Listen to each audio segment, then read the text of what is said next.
Seaport. I want to thank Eric Green for hosting us. Also want to thank our FDOT Secretary Kevin Thibault for joining us. And then we have a lot of great folks from around the state. We have Jonathan Daniels, who's the Port Director at Port Everglades, Paul Anderson, CEO of Port Tampa Bay. Many people around here know him well. Alex King, Port Director at Port of Panama City. And then, of course, we got a lot of great folks here with me today. As many of you know, we are facing major disruptions not only just in the United States, but beyond, but certainly in the United States, disruptions in the supply chain. You've seen the images of all these ships docked off the coasts of various cities in the United States where there's a big log jam. That, of course, is impacting what we see in terms of on our store shelves. We see more empty shelves than we're used to seeing, and there's shortages of different things. Of course, we're also seeing increased cost in terms of inflation. Year-over-year increase in food prices so far is the highest it's been in 10 years. And of course, many commuters have been suffering under about a 50% increase in gasoline. And so you see a lot of problems. I know they just announced, well, in California, maybe they'll start having the port operate 24/7. Our ports operate 24/7. I mean, that should be happening anyways. And so we in Florida have the ability to help alleviate these log jams and help to ameliorate the problems with the supply chain. And part of it is because we've long been committed to reliable, modern, and accessible port facilities. Since I became governor in 2019, we've allocated almost $1 billion to over 70 Florida seaport projects, and these are approaches that have made us really, really strong. And of course, the port is one, and then once it gets off the port with the different operations that we offer, both rail and road, it really, really, really is, I think, a model for the rest of the country. So we're here, we have capacity. And not only that, I'm proud to announce, and I'm going to let the directors talk a little bit more, that Jacksport and some of the other ports are also stepping up even above and beyond by offering incentive packages to businesses who want to move their cargo through these ports like Jacksport. This will make a huge difference. If you think about a place like Jacksport, you have close to 100 million consumers that live within 1 day's drive of Jacksport. And I think companies are noticing, they're noticing that Florida could be the solution for some of these logistical problems. Just last week, a European container shipping company announced they were going to reroute vessel service to Jacksport, bringing an estimated 1,000 additional containers a week through Jacksonville. And it's been many years since we've had a European company come through Jacksport. So that's very, very exciting. Port Everglades recently accommodated the MSC Stella container ship with nearly 7,000 containers this past weekend, and the MSC Susanna container ship with 9,200 containers is arriving this weekend from India via the Suez Canal. So we're able to accommodate these ships without backups. Our seaports are used to operating around the clock. They're used to moving cargo for American families, farmers, and businesses. And we think that this is a great solution given our capacity for some of the problems you see in other parts of the country.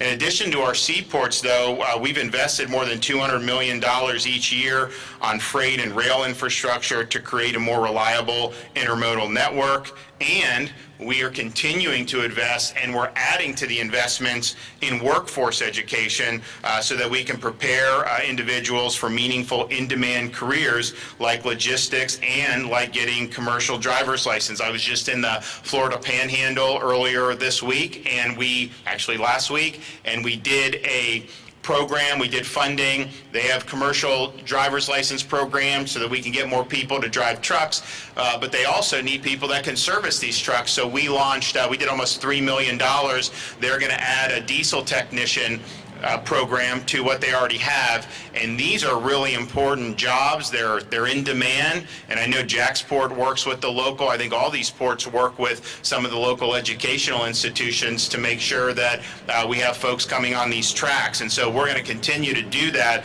Since 2019, since I've been governor, we've increased enrollment in high-quality post-secondary career and technical programs by nearly 50%. We've added 50 new apprenticeship programs, and over the last year, 2020, we did 15,000 more industry certificates awarded than we did in 2019, and so that continues to grow. Part of it is because I think people see more and more that if you're certified, if you have the skills, particularly as you're talking about our ports, you talk about some of the logistics, they need people that have skills, and you're going to be able to do very well if you do it.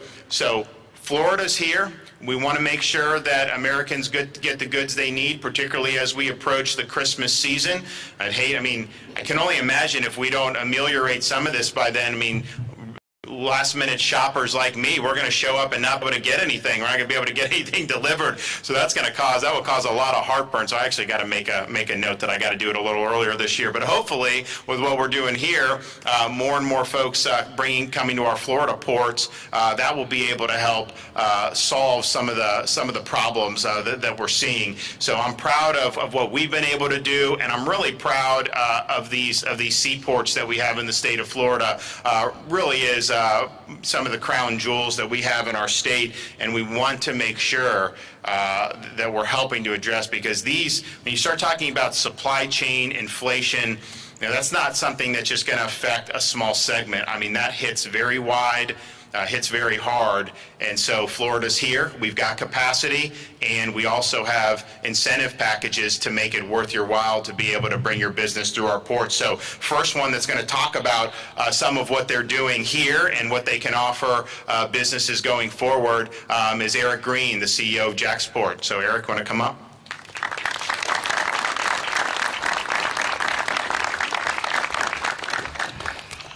I want to start by thanking Governor DeSantis, Secretary Thibault, our board chair, Wendy Hamilton, board members Daniel Bean, Jamie Shelton, and Brad Talbert, who's here with us today, and all of the port workers and partners who are here with us.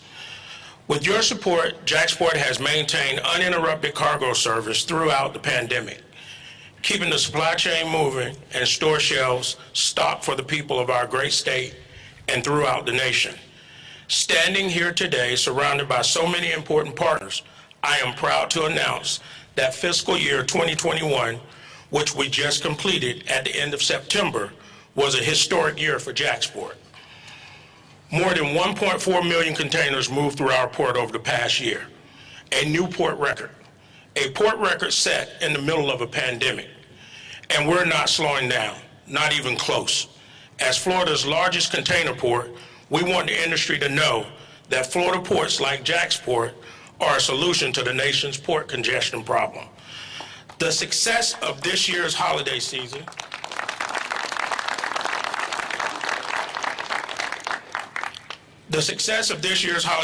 depends on shippers and ocean carriers diversifying their port calls and utilizing uncongested ports like ours. As we've seen this month with a major shipping line, as the governor mentioned, rerouting their European container service to Jacksport to adapt to market's needs. Governor DeSantis, we share your message. We welcome all cargo vessels and suppliers to ship through Florida. The industry has taken notice of Florida's advantages, including our workforce and fast access to 100 million U.S. consumers. Right here, we are all gathered. 200 million in enhancements are underway to modernize the terminal. It's all funded through the support of our governor and elected officials, as well as our public-private partnership with SSA, one of the world's leading terminal operators. Together, we are building the port of the future, further increasing efficiencies, combined with the investments that the state has made in our transportation network and the strength of our trucking, rail, and service providers. We are ready to serve the needs of consumers in Florida and throughout the nation today and for generations to come. Thank you.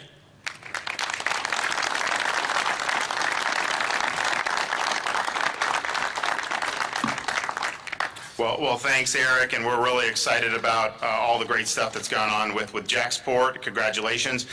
Next, I want to bring up Ike Sherlock.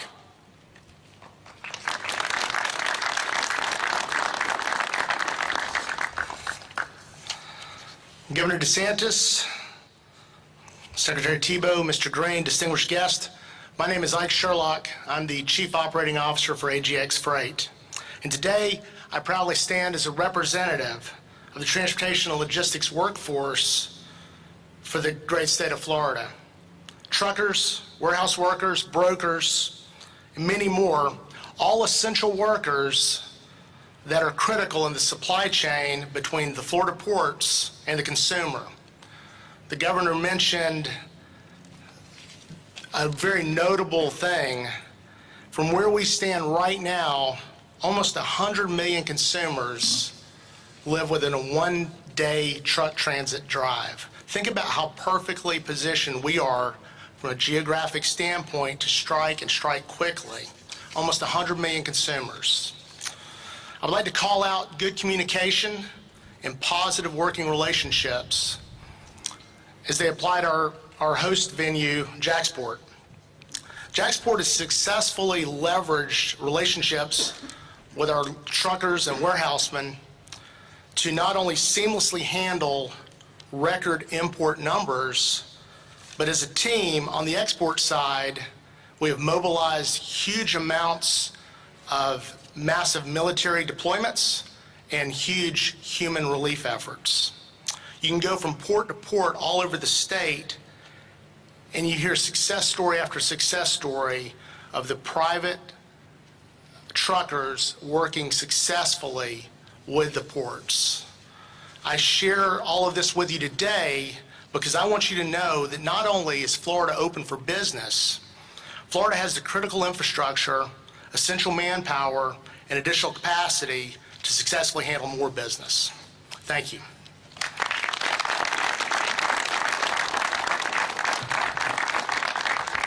Okay, Mark Masaglia delivering remarks.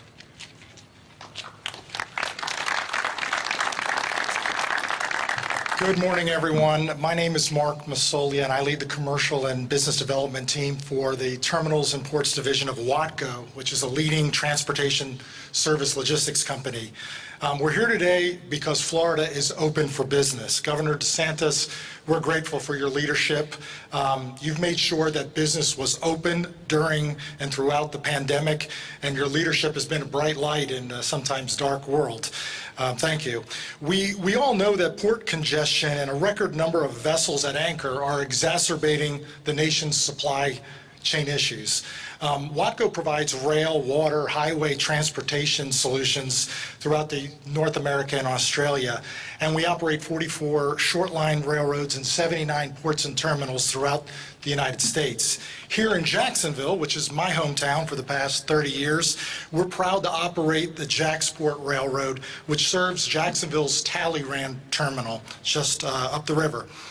As Jacksport's serving railroad, I can say that Jacksonville is prepared to handle the business that's stalled at the congested ports. Jacksonville is a global gateway that offers convenience, efficiencies, and unmatched competitive rail options. With service from CSX, Norfolk Southern, and the Florida East Coast Railway, Northeast Florida's rail network has the capacity to effectively deliver increased imports and exports. We're eager to relieve the strain and get the cargo moving. As they're linked to the port, Watco is ready to move intermodal containers directly from the port to the main intermodal yards of those Class 1 railroads, and with their connections to Miami, Atlanta, Charlotte, Chicago, and beyond. We all know that time is money, and it's time to put Florida's efficiencies to work. There's no better state to do business in, and Watco and the First Coast Rail Network is ready, willing, and able to solve the supply chain issues under the leadership of Governor DeSantis and Secretary Thibault. For all of our current customers and our future customers, I ask you to bring it on and make Jacksonville your port of the future. Thank you for allowing me to speak, and thank you for allowing Watco to serve you. Governor, we won't let you down.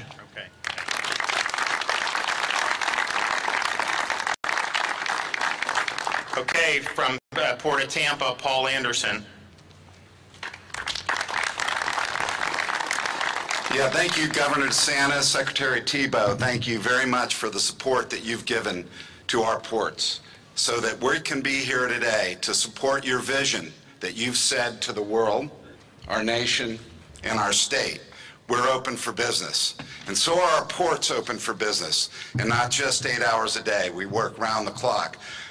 I'd like to take just a minute, if I can, Governor, to recognize the men and women that are back here that are at the tip of the spear in ports all over our state for what they do 24/7.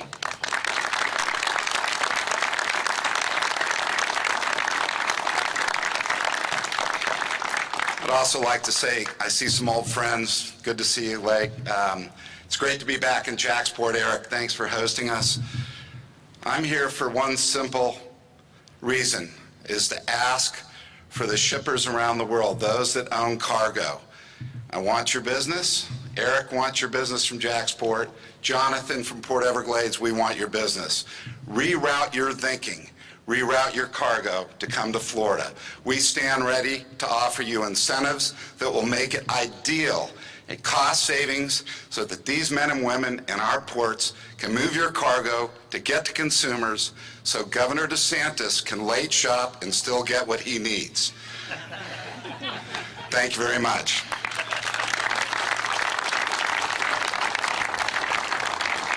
Okay, from South Florida, we have Jonathan Daniels, Port Everglades.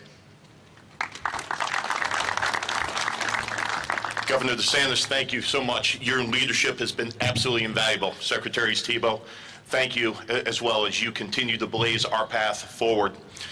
In a hyper-competitive environment that is ports of today, when you take competitors and make them collaborators, what happens in Jacksport happens.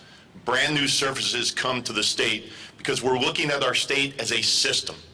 15 ports strong, willing to take on any level of competition that's out there, allow the governor to make sure, as Paul said, that he can get his shopping done in plenty of time. But it also allows the consumers of the state of Florida and the majority of the United States to be able to see what efficiency looks like in ports and to look in the integrated transportation system that meshes ports, rail, highways, and air in a seamless transportation network that is the state of Florida's transportation system. Governor, thank you for your leadership. And again, it has been said, we're there to be able to support you. We're there to be able to support the shippers, the carriers on a global basis. And as has been said many times, Florida is open for business 24/7. Governor, thank you.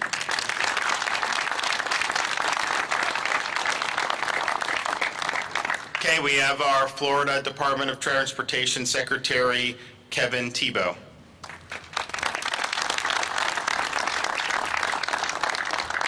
You're on notice. The First Lady is probably going to keep you on task here, so just no pressure or anything. But what a great day, as the governor said, to be here in Jacksonville and Jacksport.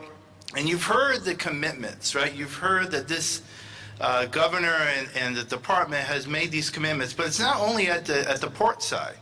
It is at those intermodal connections.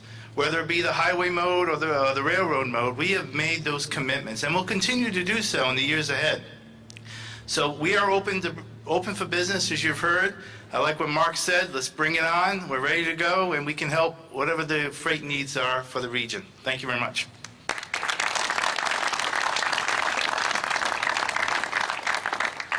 Well, we're really proud of all the work that's been done at all these different ports, and I also want to thank all the folks that are behind us here, representative of many, many more, both here in Jacksonville and throughout Florida, who are working hard around the clock, and oftentimes goes unnoticed because we're used to seeing everything on the shelves, and now it's causing people to look and realize, which we've realized, and obviously the folks that work here have realized, but just how important it is that we do have the ability to ship goods, get them to market, and we're doing that very well in Florida. They will provide you with incentives to make it worth your while. We have capacity, we can do it efficiently, and I think it will be something that will be beneficial. Certainly it'll be beneficial to Florida, but I think it'll be beneficial to folks all across the country. We have to make sure people can go Christmas shopping as normal. We have to make sure that all the necessities are there. And if it's because ships are sitting off the coast somewhere else and they can be rerouted here and we can get all those shelves stocked, then we want to be a part of that solution. So Florida is the way. Yes, of course, we have been and are and will continue to be open for business, but we also really put a lot of emphasis on our seaports. We've done a lot of great investment, not just on the infrastructure, but also supplying the workforce going into the future. We're really proud of it, and we're really excited that we can be part of the solution that we see with some of these supply chain issues going on throughout our country. All right, thanks everyone. God bless.